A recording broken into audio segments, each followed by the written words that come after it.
Can you talk to us about what is community visioning and community planning, and why is it important? How does it help people?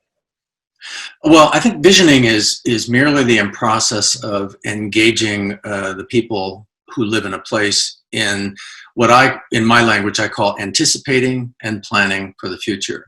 The anticipating part is really rooted in the whole sort of profession, if you will, of futures research. It's about understanding trends of change, how our communities are changing, and if we project that change forward into the future, what kinds of issues and challenges will we be facing going forward? That's the anticipation part.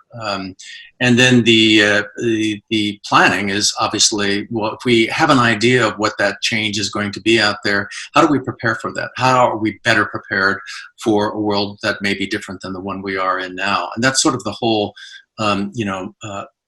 approach that undergirds the community visioning process.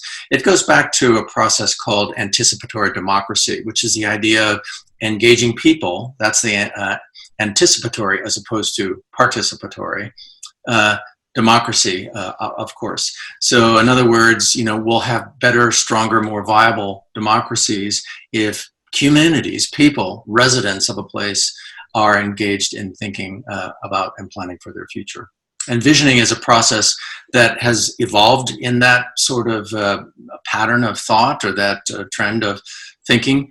And in our own work that I've done here in Oregon, after working with maybe 4 or 5 or 6 communities, I wrote a book for the American Planning Association, or a handbook for the APA, called Community Visioning. And that really sort of laid out an entire approach that we had developed based on our experience in working with Oregon communities. We call it the Oregon model, ever so humbly.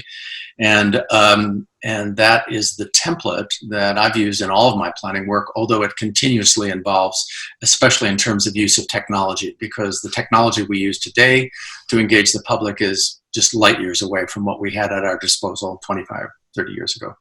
Mm-hmm.